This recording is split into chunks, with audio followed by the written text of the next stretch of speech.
my treasures, it's time for some more cards to be reviewed for the March of the Lich King set. This time we are going to get the remaining cards for both Rogue and Demon Hunter. So let's begin. The first one is Unleash Spell, which is a 1-cost fell spell that deals 1 damage to all enemies.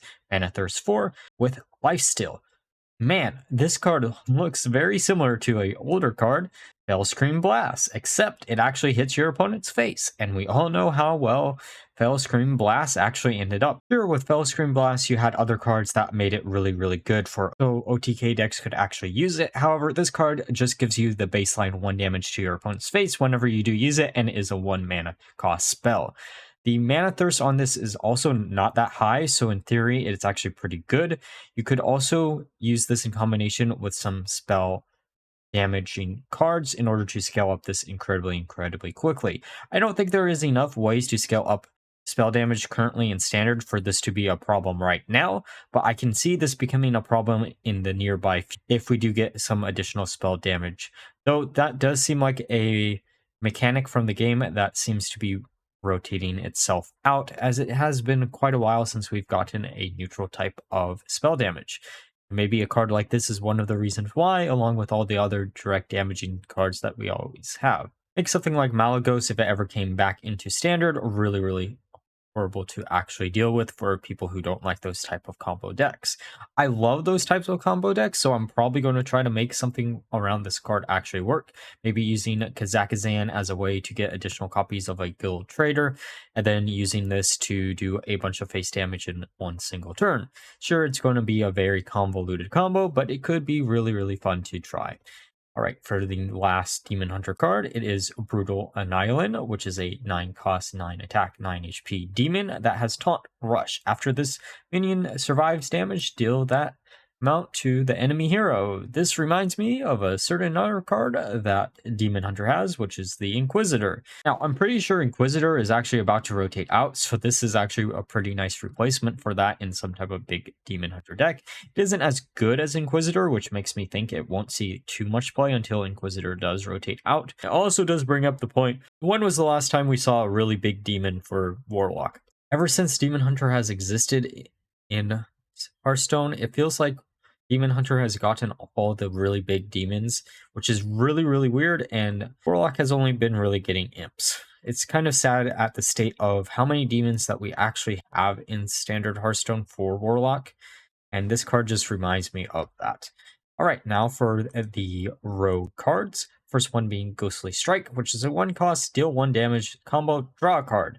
Perfect for a miracle style deck. We aren't going to have Tuskar Fisherman in order to do a bunch of things with this once it comes into rotation, which makes this card a little bit worse. However, again, it's a 1-mana spell, does direct damage to your opponent's face, and it also allows you to draw into additional card, which means this is going to be incredibly good in some type of Miracle Rogue deck if you do have a way to increase your spell damage through some other minions. Guild Trader is probably the thing that you're going to rely on to make something like this work.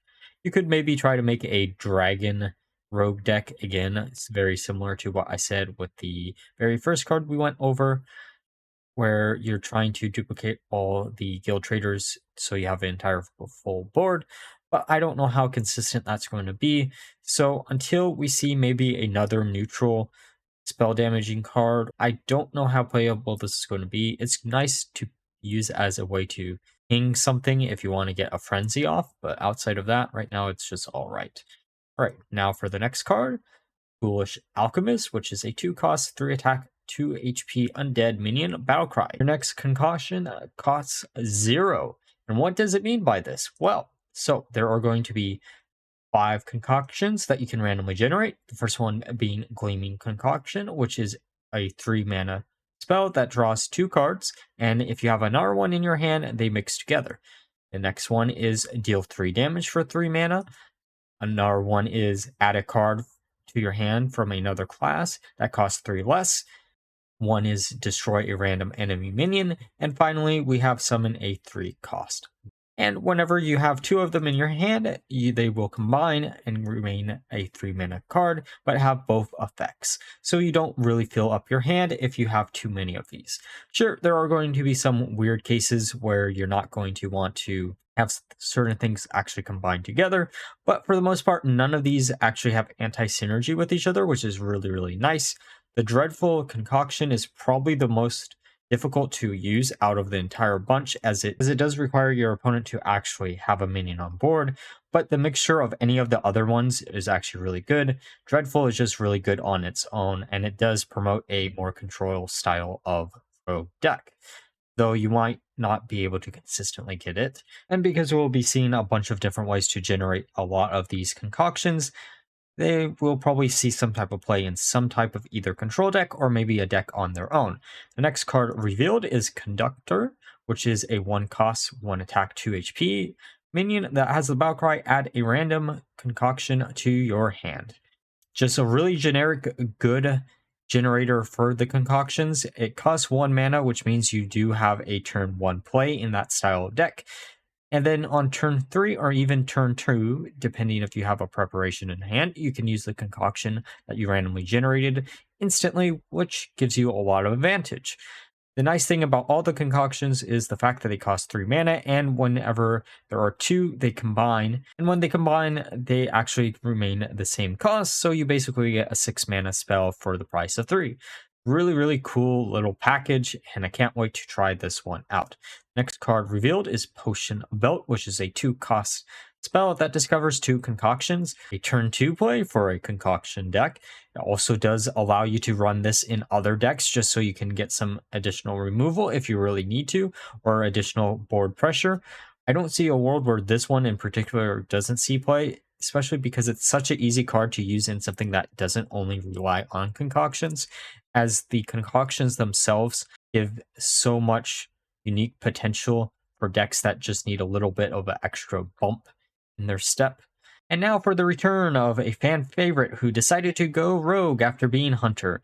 Potionmaster Putricide, which is a 2 cost, 1 attack, 4 HP undead minion that after a minion dies, add a concoction to your hand. So rogue doesn't have the best swarming capabilities out of all the individual classes. However, there are a bunch of really cheap minions that you could in theory use in combination with this.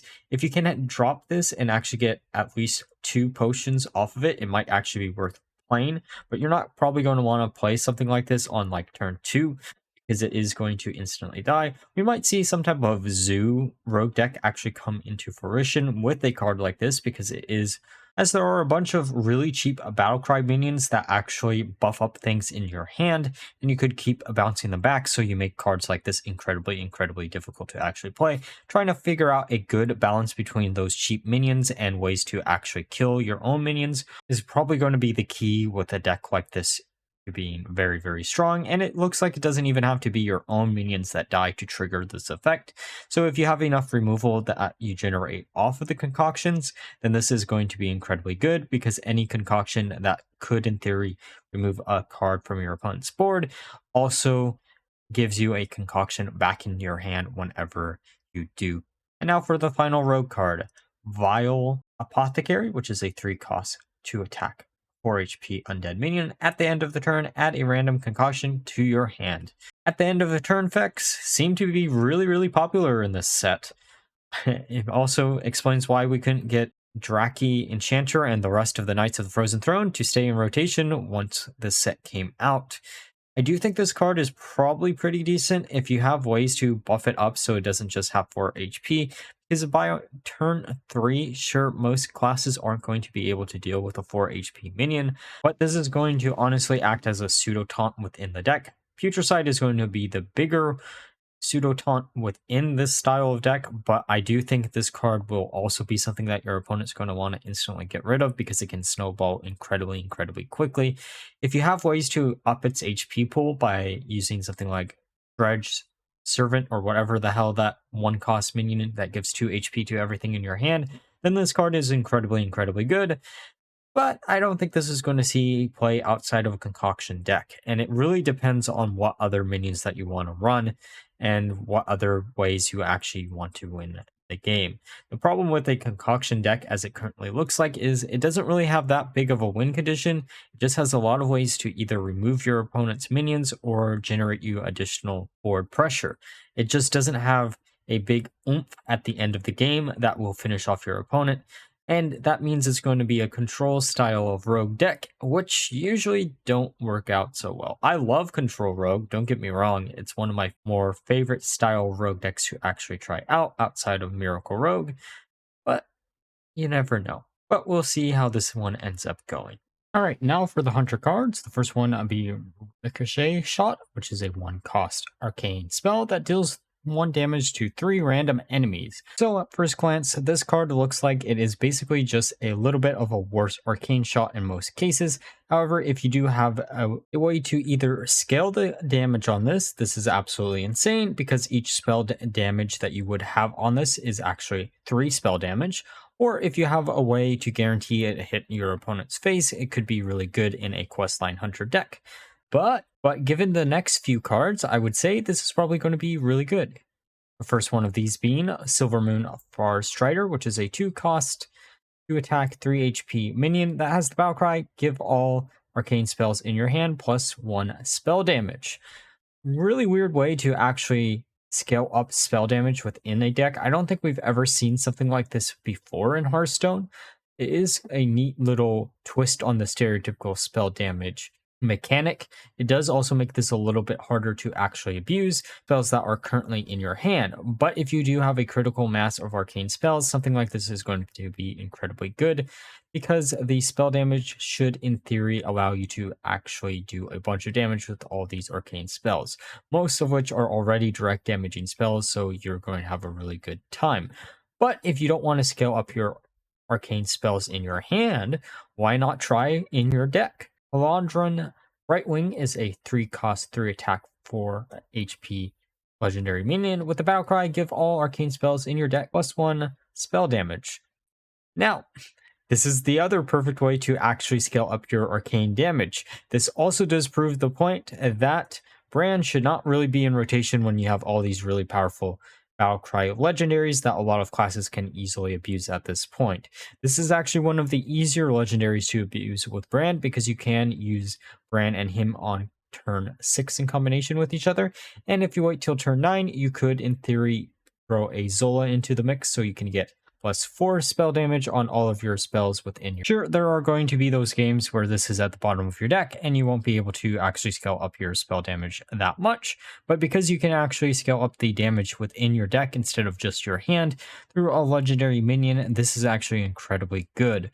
You also do have the previous card where you can scale up your damage in your hand, which could also be really good in theory, just depending on how many arcane spells will be seen this set and even in the mini set. All right, for the next card revealed, it is Arcane Quiver, which was a card that I actually missed in the initial release. It is a 2-cost arcane spell that discovers a spell from your deck. If it's arcane, give it plus 1 spell damage. Another way to scale up any arcane spell, which is actually incredibly good, especially Ricochet Shot, which would get 3 spell damage for the price of 1. Sure, this doesn't generate you additional copies like something like Moonlit Guidance in Druid. It is pretty good still because it does allow you to draw into whatever key arcane spell you might be running, and if you decide for some reason to not run too many spells in your deck and only run a few very key arcane spells, this is going to consistently get you the plus 1 spell damage on something that really needs it, such as Ricochet Shot, maybe Arcane Shot, or any other arcane spell.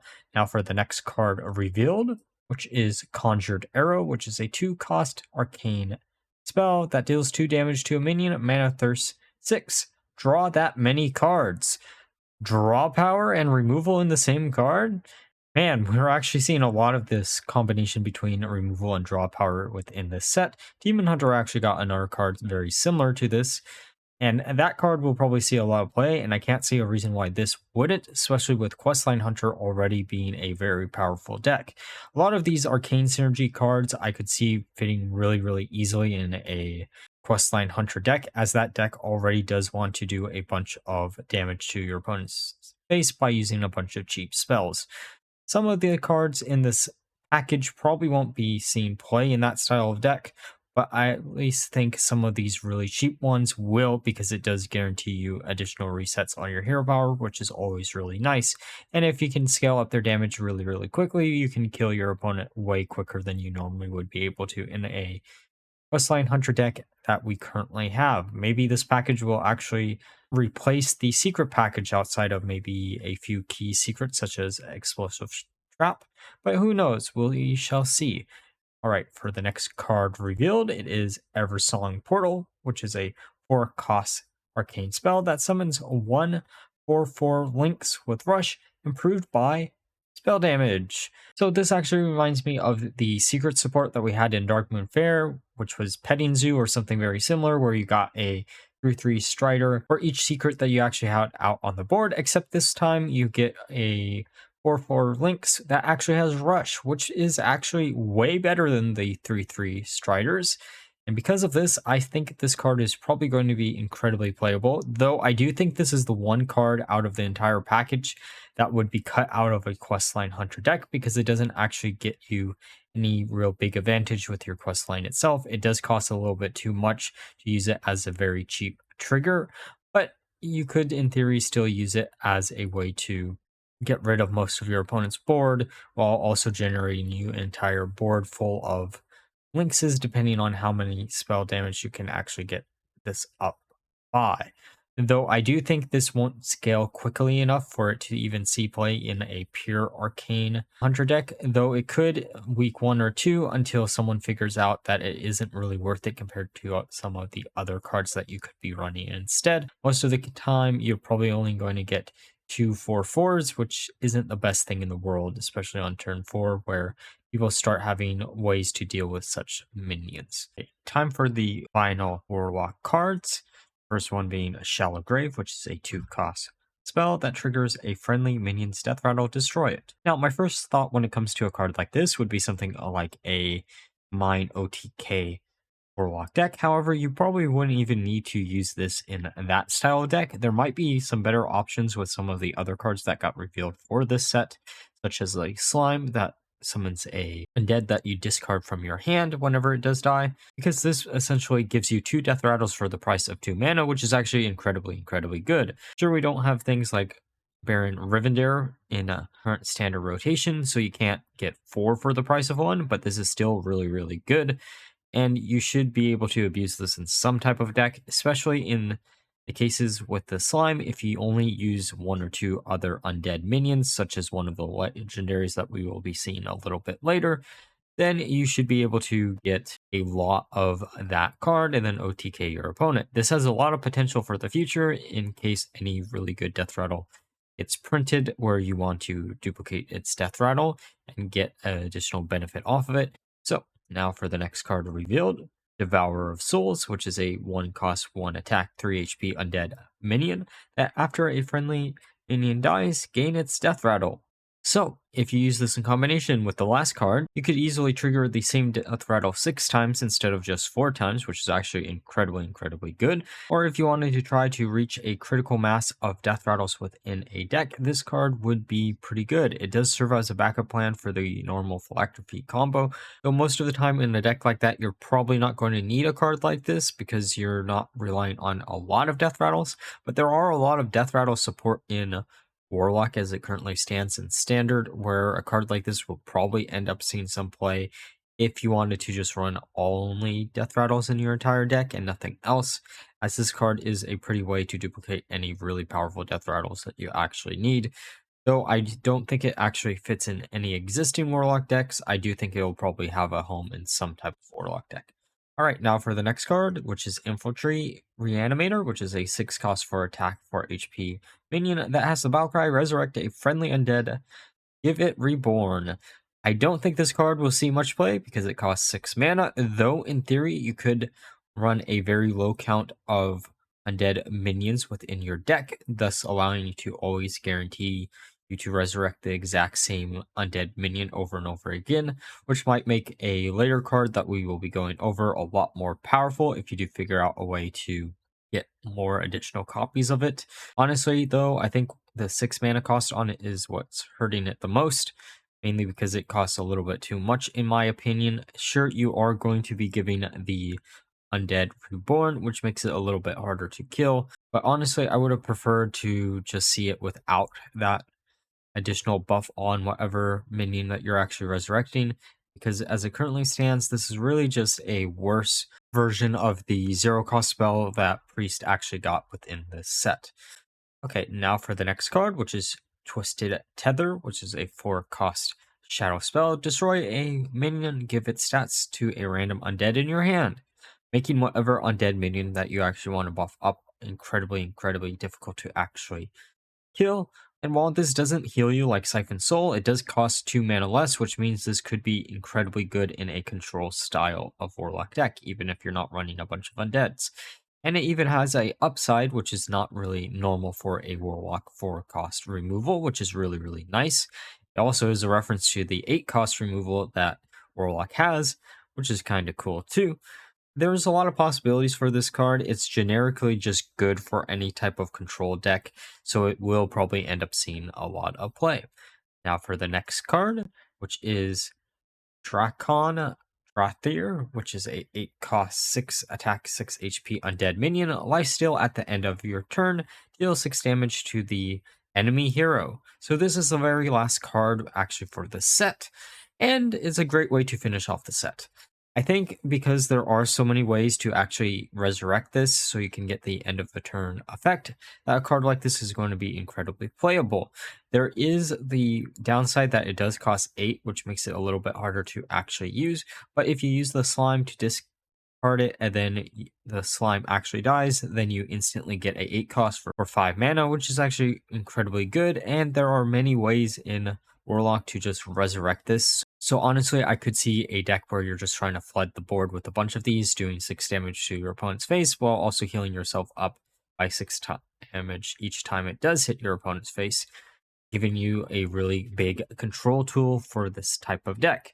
It also does work with the card from the last mini set where it resurrects a minion that had died, but it dies at the end of the turn, because as I found out with the Dreadlords that rotated back in with the Knights of the Frozen Throne, it turns out the minions will actually do their end of turn effect before they actually die, which is really good.